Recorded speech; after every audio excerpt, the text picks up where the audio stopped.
From within the admin portal, miscellaneous audit, FileCloud provides the capability of viewing every single action done by any user on the system through the audit log.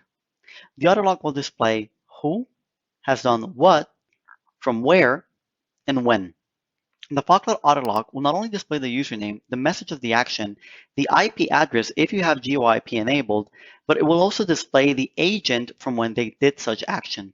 The agents can vary. For example, the web browser, FileCloud Sync, FileCloud Drive, FileCloud Outlook plugin, FileCloud Office add-on, iOS mobile application, Android application, if it was a workflow who did the action, or our MQ worker, which is part of internal FileCloud capabilities.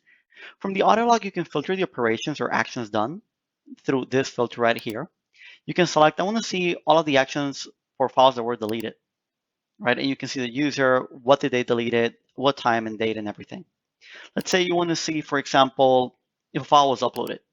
You can see who uploaded, what did they upload, and the size of the file. You can also search for terms. For example, if I wanted to see share, somebody shared a file, right? I'm going to be able to see every single action that has to do with the word shared. For example, Jack retrieved the share path, shared FileCloud Corp Docs, and it lets me know that that user has access to this path. Another action that's pretty common is, for example, somebody deleted a file. You can also search for the username, and it will display all actions done by that user, as seen here. You could also filter by the agent who did the action. Maybe I want only to see the actions done through the web browser, right? You can define how many items you want to view per page, 10, 25, or 50. You could also refresh the audit log to display the latest changes or the latest audit recorded on the system. You could also filter the audit log by date. For example, if you only want to see the actions done between July 26th and let's say July 30th, which is the actual date for me, it will only display those dates, the actions done on those dates.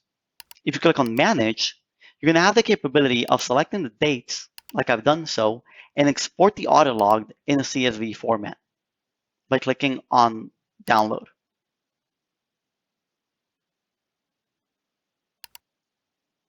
Once done, you can simply close that window.